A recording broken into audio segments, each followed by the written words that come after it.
जिला न्यूज के प्रदेश बुलेटिन में आप सभी का स्वागत है। आपके साथ मैं हुरिया तोमर। आइए नजर डालते हैं आज की कुछ प्रमुख खबरों पर। भाजपुर के सिंचाई विभाग गेस्ट हाउस में पहुंचे कैबिनेट मंत्री गणेश जोशी। समीक्षा बैठक में मुख्यमंत्री ने दिए अधिकारियों को सख्त निर्देश। उत्तराखंड विधानसभा अध्यक्ष रितु खंडूड़ी पहुंची रामनगर। मुख्यमंत्री धामी अपने 2 दिवसीय दौरे के दौरान पहुंचे खटीमा। अब खबरें विस्तार से। पीछे के एक युवक को तमंचे के साथ वीडियो बनाकर सोशल मीडिया पर वायरल करना महंगा पड़ गया।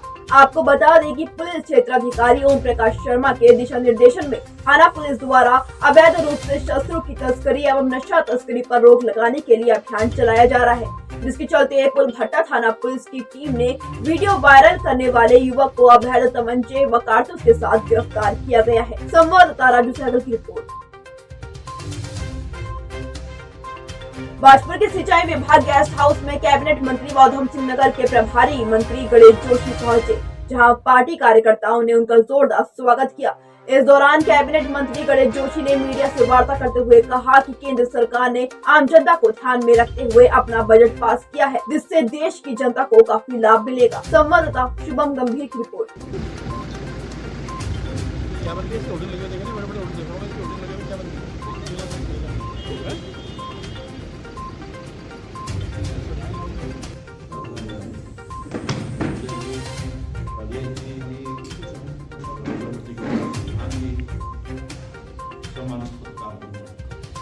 देश के प्रधानमंत्री नरेंद्र मोदी जी का, वित्त मंत्री निर्मला सीतारमण जी का आभार व्यक्त करता हूं। समाज के हर वर्ग का ध्यान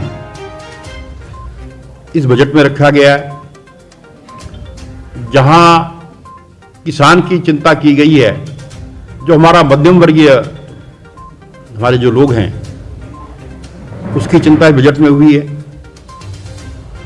और जो बजट में प्रतिक्रिया देख रहा था समाज, उसमें पेपर्स में, सोशल मीडिया पर हर वर्ग ने इसकी तारीफ की है। और हमारी जो 7 प्राथमिकताएं हैं बजट की, समावेशी विकास, अंतिम छोर के अंतिम व्यक्ति तक पहुंच, बुनियादी ढांचा और निवेश, निहित क्षमताओं का विस्तार, हरित विकास, युवा शक्ति और वित्तीय क्षेत्र, इसको लेकर बजट बनाया गया है। रक्षा के बजट में 13.5% की वृद्धि की गई है। किसानों के लिए 20 लाख करोड़ की व्यवस्था की गई है, जिसके माध्यम से देखिए, अगर किसान मजबूत होगा तो देश मजबूत होगा।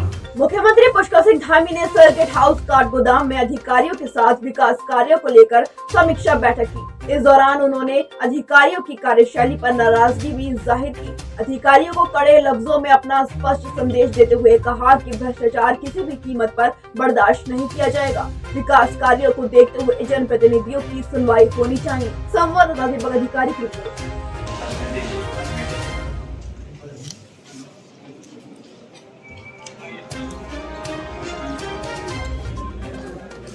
नेशनल हाईवे तक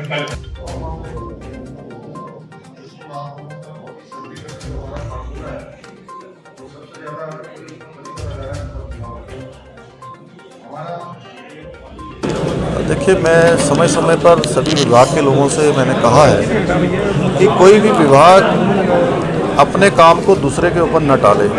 एक विभाग दूसरे पर टालता है, दूसरा तीसरे पर टालता है। इस प्रकार से कामों में विलम्ब होता है और कहीं भी पेंडेंसी नहीं होनी चाहिए, क्योंकि जीरो पेंडेंसी के आधार पर हम लोग काम कर रहे हैं। एक कार्य संस्कृति उत्तराखंड के अंदर बने, उत्तराखंड के अंदर लागू हो, उत्तराखंड के अंदर आगे बढ़े। इसके लिए मैंने जितने भी विभाग यहाँ पर आए थे, जो पिछली बार की समीक्षा जो हुई थी उस समीक्षा में बात करी है। दूसरा, हमने कहा है कि समय समय पर कुछ इस प्रकार की बातें आती हैं कि कुछ भ्रष्टाचार के कारण से भी कई जगह पर काम होने में दिक्कत होती है। इस प्रकार की शिकायत नहीं आनी चाहिए। इस पर बिल्कुल 1% का भी जीरो टॉलरेंस के आधार पर हम लोग काम कर रहे हैं। तो पारदर्शिता नीचे तक दिखाई देनी चाहिए। उसमें कहीं भी कोई दोषी पाया जाएगा तो जो 1064 हमने नंबर जारी किया हुआ है उसको और हम सशक्त बनाएंगे और उस पर मजबूती से काम करेंगे। जनप्रतिनिधियों के सामाजिक क्षेत्र में काम करने वाले लोगों को हमारे शासन के लोग, प्रशासन के लोग अत्यधिक गंभीरता से लें और उनकी बातों को गंभीरता से लेकर जो भी दूरभाष इत्यादि हैं उस पर भी उनका सकारात्मक रूप से जवाब होना चाहिए, सकारात्मक रिस्पॉन्स होना चाहिए। सबसे पहले तो मैं भारत सरकार के हमारे जो वन एवं पर्यावरण मंत्री हैं माननीय भूपेंद्र जी, उनका धन्यवाद करता हूं भूपेंद्र यादव जी का कि उन्होंने तत्काल जो हमारी 23 तारीख को गोला की जो अवधि है वो समाप्त हो रही थी और वहाँ पर बैठक भी नहीं हो पाई, हमने उनसे अनुरोध किया तो उन्होंने उसको बढ़ा दिया। इसके साथ साथ सभी नदियाँ जो गोला है, कोसी है, दाबका है, शारदा है, चारों को बढ़ाया है और आगे भी हमने उनसे अनुरोध किया है कि आगे भी हमारा बढ़ा दिया जाए, आगे आने वाले वर्षों के लिए भी उसको विस्तारित कर दिया जाए। और साथ ही एक रॉयल्टी का मामला जो लंबे समय से चल रहा था, जो मैं समझता हूँ कि काफ़ी पहले से लोगों की मांग रही है, उस मामले में भी एक समान रॉयल्टी का आदेश हमने किया है। हमारी कैबिनेट ने इस पर फैसला लिया है। हमारा प्रयास होगा क्योंकि इसमें खनन जो हमारा यहाँ का व्यवसाय भी है और हजारों लोगों को कहीं न कहीं रोज़गार देने का काम करता है हमारी सरकार, और हम चाहते हैं कि उन सब खनन से लगे हुए लोगों को रोज़गार हो। साथ ही में हमारे यहाँ का एक बड़ा राजस्व प्राप्ति का भी साधन है, तो निश्चित रूप से हम पूरी तरह से गंभीर हैं और हमारा प्रयास होगा कि ये जल्दी से काम हो सके। Krishna mehndi and tattoo centre, ऐसी मेहंदी जो है कॉर्बे तक मशहूर, अब आपके अपने शहर में SRS मॉल में आपकी सेवा के लिए है तत्पर। तो आप भी आइए और सेवा का मौका दीजिए। विधानसभा अध्यक्ष ऋतु खंडूड़ी रामनगर पहुंची, जहां भाजपा कार्यकर्ताओं ने उनका जोरदार स्वागत किया। इस दौरान मीडिया से रूबरू होते हुए ऋतु खंडूड़ी ने पेपर लीक मामले में व भर्ती घोटाले पर मीडिया से रूबरू होते हुए कहा कि इन सबसे सरकार को छोटे मोटे झटके लग सकते हैं, लेकिन सरकार की नीयत साफ है और सरकार किसी भी गलत कार्य करने वाले को नहीं बख्शेगी। संवाददाता कैलाश की रिपोर्ट।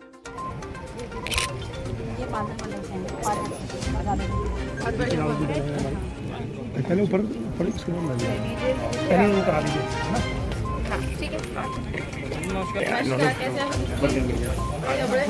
अरे भाई साहब यार मत जाओ,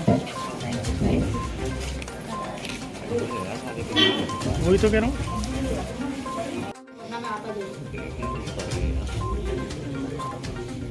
देखिए, जब बड़ी चीजें बाहर निकलती हैं तो तुरंत उनको साफ करना मुश्किल होता है, लेकिन सरकार का एक ईमानदार प्रयास हो रहा है जिसमें हो सकता है छोटे मोटे झटके लग रहे हों, लेकिन जब नीयत साफ होती है तो निश्चित तौर पर चीजें साफ होती चली जाती हैं। और मुझे पूरा विश्वास है कि जिस तरह से अब ये चीजें सामने आई हैं, हमारी सरकार, हमारे अफसरान इस पर लगे हैं कि जो हमारी जो एग्जाम्स होते हैं, जो परीक्षाएं होती हैं, उनमें पारदर्शिता रहे, ट्रांसपेरेंसी रहे और ईमानदारी से हम लोग परीक्षा ले सके, ताकि जो हमारे युवा हैं उनका भविष्य उज्जवल हो।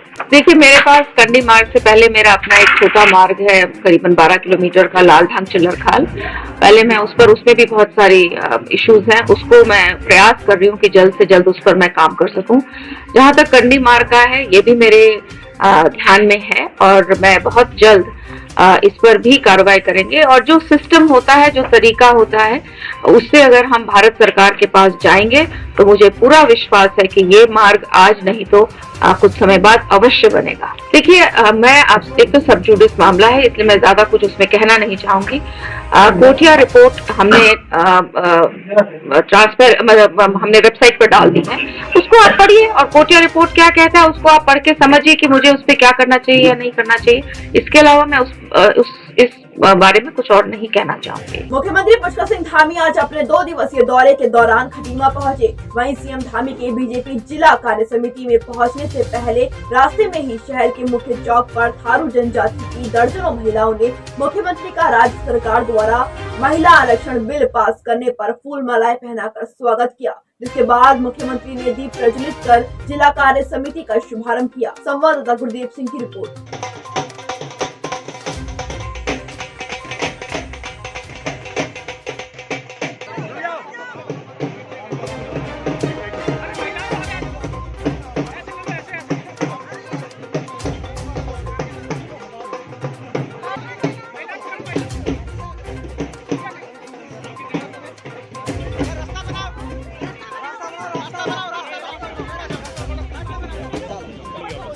पाँव में डाल दो। भारत माता की वंदे। जसपुर के कासमपुर मोड़ पर फिर एक बार तेज रफ्तार का कहर देखने को मिला, जिसमें दो बाइकों की आमने सामने टक्कर हो गई। इसमें बाइक सवार 2 लोगों की मौके पर ही मौत हो गई, जबकि एक व्यक्ति गंभीर रूप से घायल है। घायल को उपचार के लिए हायर सेंटर रेफर कर दिया गया है। वहीं मौके पर पहुंची पुलिस ने दोनों शवों को कब्जे में लेकर पोस्टमार्टम के लिए भेज दिया है। संवाददाता दीपक चौहान की रिपोर्ट।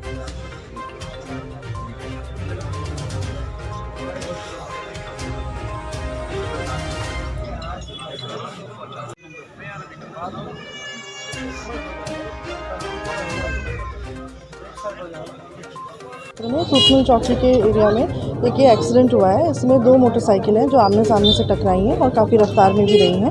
इसमें एक पक्ष में एक युवक है जिसका नाम है आकिब, उसकी मृत्यु हो चुकी है, और दूसरे पक्ष की तरफ से एक अभिषेक और कमलजीत 2 युवक हैं। उसमें से अभिषेक की भी मौके पे ही मृत्यु हो गई है। जो कमलजीत है वो भी अभी सीरियस है, उसको हायर सेंटर के लिए रेफ़र किया गया है, और दोनों जो मृतक हैं इनका पंचायतनामा भर के शव को पोस्टमार्टम के लिए भेजा गया है। गर्मी के मौसम में अक्सर जंगलों में आग लग जाती है और आगामी गर्मी के मौसम को देखते हुए वन विभाग ने पहले से ही तैयारी शुरू कर दी है। आपको बता दें कि जनपद उधमसिंह नगर के तराई वन प्रभाग की पतरामपुर रेंज में 1 से 7 फरवरी तक वनाग्नि सुरक्षा सप्ताह मनाया गया, जिसमें राजकीय उच्चतर प्राथमिक विद्यालय में बच्चों और क्षेत्र के लोगों के साथ एक गोष्ठी की गई, जिसमें जंगलों को आग से बचाने के लिए जागरूक किया गया। संवाददाता दीपक चौहान की रिपोर्ट। वाली बात है, आप भोजन करो, आप निकलो, कोई दिक्कत वाली बात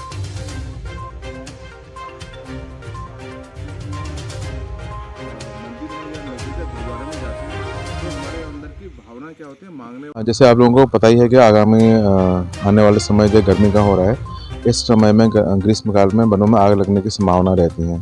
तो वनों में आग लगने से रोकने के लिए उसको हम वन अग्नि से सुरक्षा करने के लिए प्रतिवर्ष हम 1 फरवरी से लेकर 7 फरवरी तक वन अग्नि सुरक्षा सप्ताह बनाते हैं और पब्लिक को जागरूक करते हैं कि वनों को आग से बचाएं। इसी क्रम में हमारे द्वारा कल राजकीय उच्चतर माध्यमिक विद्यालय पतरामपुर में कम से कम जो है 400 बच्चों के साथ में और उनके अभिभावकों के साथ में गोष्ठी का आयोजन किया गया, जिसमें स्टाफ के द्वारा बताया गया कि अगर कहीं पर वन में आग की सूचना मिलती है तो तुरंत वन विभाग को सूचित करें। और जब तक स्थानीय ग्रामीणों से ये अपील की गई कि जब तक वन विभाग नहीं पहुंचता तो इस पर नियंत्रण करने का प्रयास करें, क्योंकि वन अग्नि जो है बहुत विकराल रूप जब धारण कर लेती तो अब इसमें जो है भयंकर नुकसान होता है, जिसके आकलन करना भी मुश्किल है। कहाँ हैं सब लोग? शाम की चाय तो एक साथ होनी चाहिए, सब लोग एक साथ बैठना ही नहीं चाहते। पापा, try this. लो, सब लपक ली।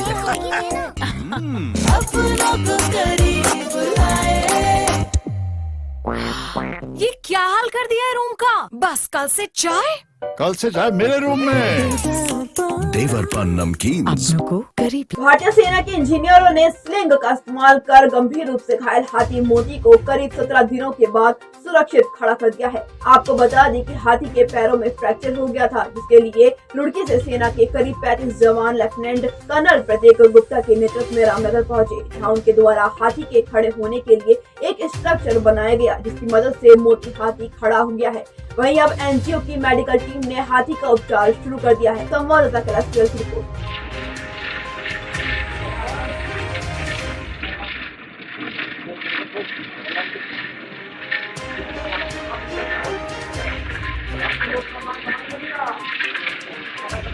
सबसे खुशी की बात यह है कैलाश जी के जो हमारा एक प्रयास था किस तरीके से ये हाथी जो है अपनी लैटरल रिकम्बेंसी से उठ जाए, क्योंकि जो लेटी हुई पोजीशन में जो हाथी को डैमेज होता है ब्लड सर्कुलेशन से लेके उसके वाइटल ऑर्गन्स तक, वो ज़्यादा खतरनाक होता है और इसको खड़ा करना था ताकि आहिस्ता आहिस्ता अपना ये वेट अपने पैरों पे लेना शुरू करें और हम ट्रीटमेंट भी कर दें, इसके जो बेड सोर्स हैं वो भी कर दें।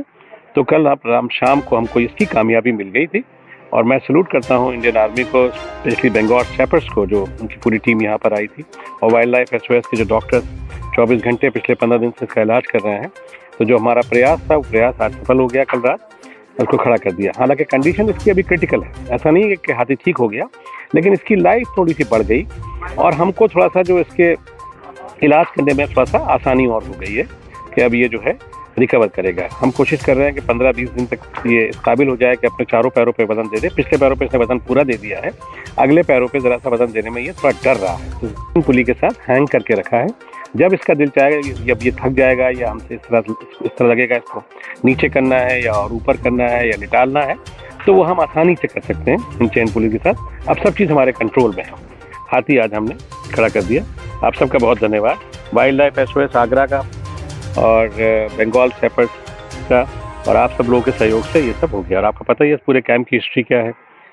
एक अनाथ हाथी को हमारे पास दिया था, जहाँ तक हो सका जितनी कैपेसिटी थी हमने उसको इस काबिल कर दिया, लेकिन अब जब ज़रूरत पड़ती है मतलब ज़्यादा मेडिकल इंटरवेंशन की, तो वाइल्ड लाइफ SOS को डील करना पड़ा और आ गए।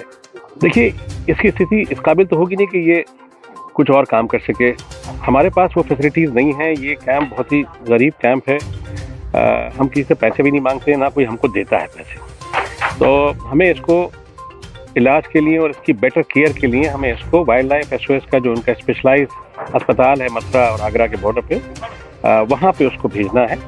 और उसकी हमको परमिशन जो है वो chief wild life warden Uttarakhand से मिल चुकी है और chief wild life warden UP ने उसमें NOC भी देने का वो किया है। नशे के खिलाफ चलाए जा रहे अभियान में हल्द्वानी पुलिस को बड़ी सफलता मिली है। आपको बता दें कि काठगोदाम थाना व SOG की संयुक्त टीम ने 105 ग्राम स्मैक के साथ उत्तर प्रदेश निवासी तस्कर को गिरफ्तार किया है। आपको बता दें कि आरोपी हल्द्वानी में कबाड़ का काम करता था और अपने गांव जाकर कई बार स्मैक हल्द्वानी लेकर आता था और उसे ऊंचे दामों में बेचता था ताकि उसे अधिक मुनाफा हो सके। संवाददाता दीपक अधिकारी की रिपोर्ट।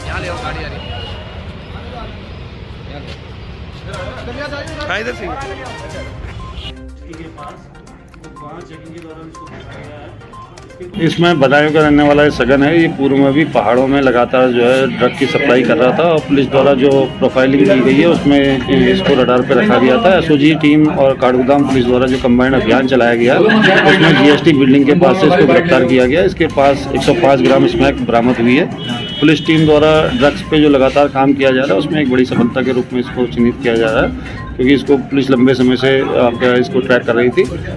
इसके ऊपर जो SOG टीम और काठगोदाम पुलिस द्वारा अच्छा काम किया गया। इसके लिए 5,000 रुपये की मेरे द्वारा इनाम की घोषणा की गई और IG महोदय द्वारा 10,000 रुपये के इनाम की घोषणा। सर, बात सत्यापन को लेकर लगातार यहाँ पर बाहर के आगे लोग काम करते हैं, चोरी बढ़ती आ रही है, तो उनके सत्यापन की क्या कार्रवाई कर रहे हैं? इसमें पूर्व में भी 25,000 से ज़्यादा लोगों के सत्यापन किए गए। उसके बाद हम लोगों ने सोशल मीडिया और इसमें लगातार किया है कि अगर कोई अपनी ID नहीं रखता है, अगर उसका सत्यापन नहीं है, उसको संबंधित थाने से सत्यापन करवा के लाना है।